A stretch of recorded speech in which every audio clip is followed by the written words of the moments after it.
rekan-rekan semua, perkenalkan nama saya Nisa Puji Lestari. Saya peserta Latsar CPNS tahun 2024 di Badan Narkotika Nasional. Nah, kami akan mempersembahkan sebuah video podcast dengan tema Bangga Berbangsa dan Bernegara. Sebagai warga negara yang baik, tentunya sudah sepatutnya kita harus bangga terhadap negara Indonesia. Karena Indonesia sendiri memiliki banyak sekali kekayaan, mulai dari kekayaan alam yang luar biasa, keanekaragaman suku dan budaya, serta sisa sejarah yang sangat menarik. Maka dari itu, menurut saya tidak ada nih alasan untuk kita tidak berbangga terhadap negara Indonesia. Baik, dalam video podcast kali ini tentunya saya tidak sendirian.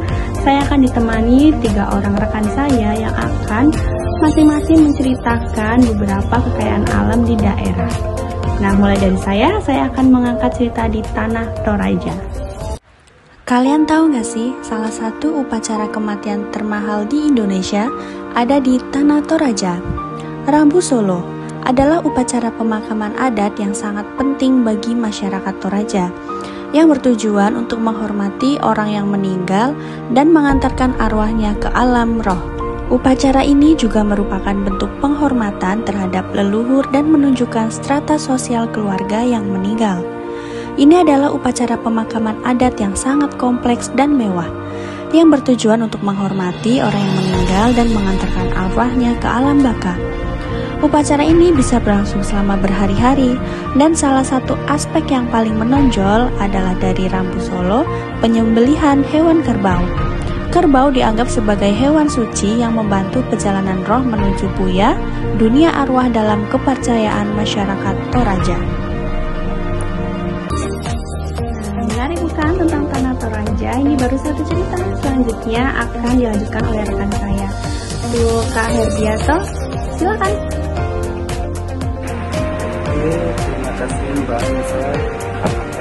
Saya melanjutkan nama saya Herbiato, atau biasa dipanggil Herbi. Formasi saya itu calon pemimpin CSM Provinsi Sulawesi Utara. Jadi hari ini saya akan membahas mengenai Papua. Jika Indonesia adalah sebuah lukisan, maka Papua adalah satuan warna paling eksotis di ujung timur kanvasnya. Di sana, langit biru bertemu hijau hutan yang belum tersentuh, dan adat istiadat tetap hidup seolah waktu berjalan lebih lambat. Papua bukan hanya tentang pegunungan Jayawijaya yang bersalju di negeri tropis, tapi juga tentang suku Dani dengan bangga memakai koteka, bukan sebagai hiasan, tetapi sebagai identitas. Di Lembah Belim, senyum warga tak pernah lelah menyambut meski tak banyak kata terucap. Tahukah kamu, di Papua ada burung surga Bird of Paradise yang hanya bisa kita temukan di sini. Warnanya mencolok, tariannya mempesona, dan ia menjadi simbol kesetiaan dan cinta. Lalu ada tradisi bakar batu, cara memasak yang bukan hanya sekedar soal rasa, tapi ritual kebersamaan di mana semua orang yang duduk melingkar berbagi dan tak ada yang merasa lebih tinggi. Papua adalah pelajaran tentang bagaimana kearifan lokal tentang hidup berdampingan dengan modernitas. Ia unik bukan karena ia berbeda, tapi karena ia berani tetap menjadi dirinya sendiri. Terima kasih.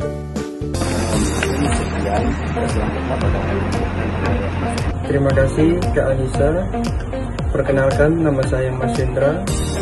Saya ditempatkan di Satuan Kerja BNN Provinsi Kalimantan Utara di Jabatan Penyidik Ahli Kota. Kalau tadi Saudara Hardianto telah membahas Provinsi Papua, maka kali ini saya akan membahas kekayaan alam yang berada di Kalimantan Utara. Let's go. Selamat datang di Kalimantan Utara, provinsi yang terletak di ujung utara Pulau Kalimantan yang berada di Indonesia. Kalimantan Utara memiliki kekayaan adat dan wisata yang unik dan memikat. Dari sisi budaya, provinsi ini terdapat beberapa suku. Yang pertama, suku Dayak Kenyah, yang kedua Dayak Lundaye, dan yang ketiga suku Tidung yang masih lestari hingga kini.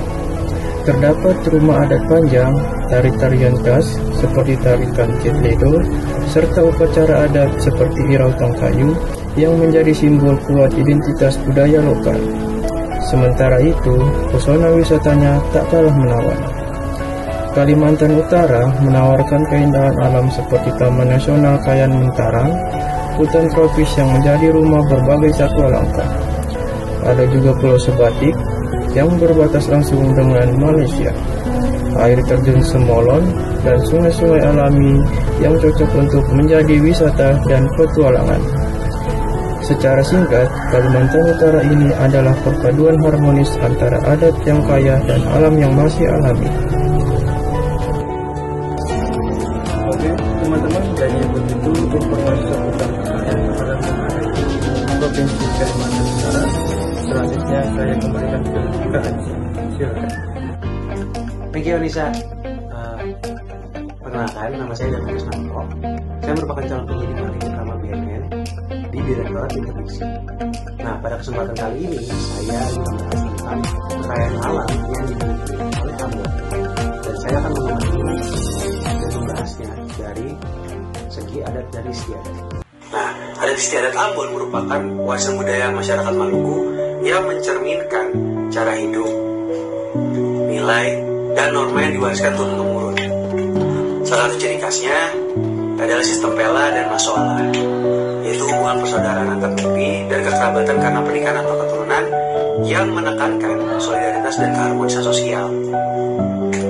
Nah, kemudian adat Ambon juga diwujudkan dalam berbagai upacara adat, seperti cuci negeri, upacara pela, dan kain gandong. Nah, ketiga ini melibatkan ritus sakral dan simbol persaudaraan. Terus, nilai-nilai utama yang dijunjung tinggi antara lain gotong royong, kemudian musyawarah, dan penghormatan kepada leluhur. Kemudian struktur pemerintahan adat mencakup raja, saniri negeri atau dewan adat, kemudian tua adat. Nah, dalam hal budaya, busana adat dan musik tradisional seperti baju cele, toto buang, kemudian serta tarian seperti cakalele memperkaya identitas Ambon. Kemudian keunikan lainnya adalah harmoni antara adat dan agama.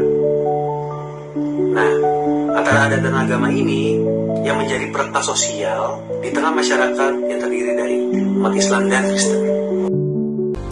Terima kasih rekan-rekan semua atas penjelasannya. Dengan menghargai kekayaan serta keberagaman bangsa, kebanggaan ini menjadi dasar untuk kita menjaga persatuan, melestarikan budaya, dan berkontribusi pada kemajuan negara. Indonesia menyimpan segala pesona, mulai dari alam, suku, budaya, dan adat istiadatnya, serta telah menjadi identitas tanah air yang tidak bisa dipungkiri. Warisan yang diturunkan secara turun-temurun bukan menjadi sekedar tutur belaka, melainkan menjadi sebuah modal untuk mengangkat citra bangsa di mata dunia. Kami sebagai warga Indonesia mengaku bangga menjadi bagian dari bangsa Indonesia.